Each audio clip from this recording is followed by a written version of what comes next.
My topic is waste management. Now, the disposal of garbage is a problem we all face as the population grows and increasing industrialized development. Our trash is made up of things we commonly use and just throw away, like packaging, food scraps, yard waste like grass and leaves, to those hard-to-fit items in trash cans like old sofas, computers, tires, and refrigerators. A method of disposing waste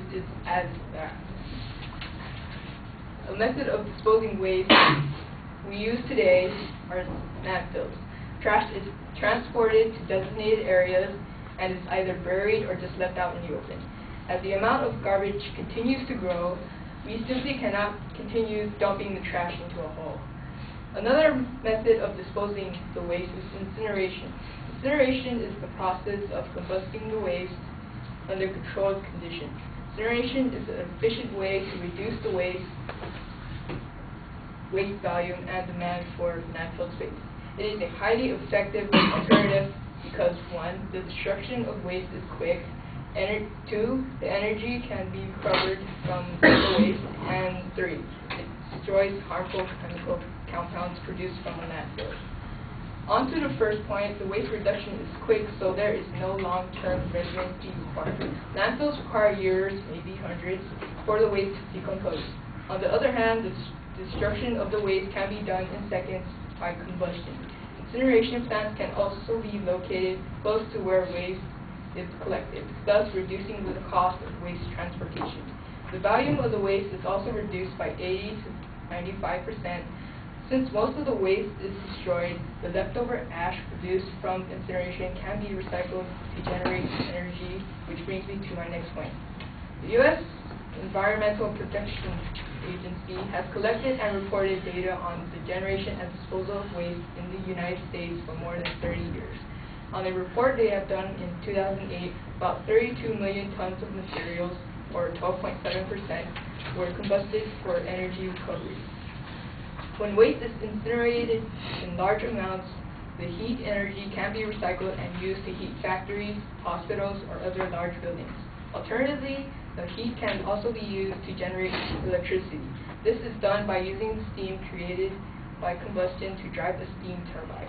For example, a medium-sized waste-to-energy facility can typically take 550 tons per day of municipal solid waste and use the heat produced during combustion to generate about 16 megawatts of electricity. About 2 to 3 megawatts would be used to operate the facility, and the rest could be sold to recover some of the cost of waste disposal. And finally, incineration destroys harmful chemical compounds.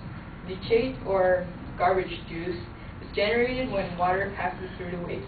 The water can wash into water courses or penetrate into the strata below the earth, polluting it.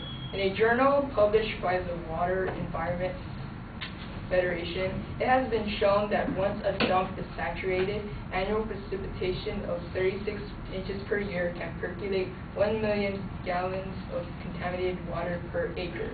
According to the U.S. Geological Survey, groundwater is the source of drinking water for over 40% of the population. Since the waste is destroyed by combustion, it will eliminate the risk of important sources of fresh water being contaminated. Another harmful substance are gases released from the landfills. Eventually, the waste will decompose and release carbon dioxide and methane into the atmosphere. Combustion of waste with energy recovery in a waste-to-energy plant results in avoided carbon dioxide, which is the carbon dioxide gas that would have been produced but didn't at production facilities. First, the electricity produced by the waste-to-energy plant displaces the electricity that would otherwise be provided by an electric utility power plant. Because most utility power plants burn fossil fuels and thus emit CO2, the electricity produced by waste-to-energy plant reduces CO2 emissions. To sum it all up, incineration is an efficient alternative to landfills. Waste reduction is immediate, and the end result can be recycled for energy, and it destroys leachate and gas that would have been produced through landfill. Landfills are an old method of disposing waste, so it shall be disposed of for a much practical method.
All right, at first it appears that your argument is going to be about problems with landfills, and then it kind of switches to advantages of incineration, and both of them, of course, are connected to each other. I think you need to have a clearer proposition at the beginning of the speech. Once you start talking about incineration as an alternative, it becomes clear that that's the proposition that you're working on, and then you kind of present the structure for the speech, but that really seems to occur before we even know that that's the subject, so it's a little disconcerting as you develop the argument. Once you get into the argument, the signposting is okay, and we know that that's the area that you're developing. I thought that there's a lot of stuff in it in the presentation that's informative in nature instead of making inferences. I need a little bit more comparison, for instance, on the CO2 reduction that you're claiming. The explanation that you have sounds like some accounting magic that's going on there, and I think it needs to be backed up with some quantification and some explanation from an authority, and not just the assumptions and presuppositions that you're making in that particular situation. On the dangers from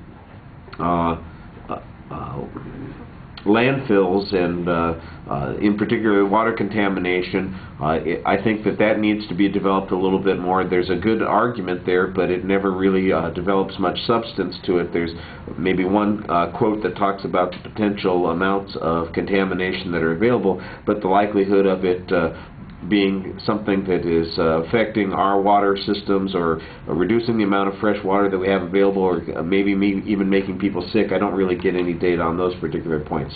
The reading undermines your position a little bit when it comes to credibility. It sounds a little mechanical. You need to rehearse it a little bit more. The closing statement is kind of a clever quote. If it is a quote, you need to make sure that you cite it.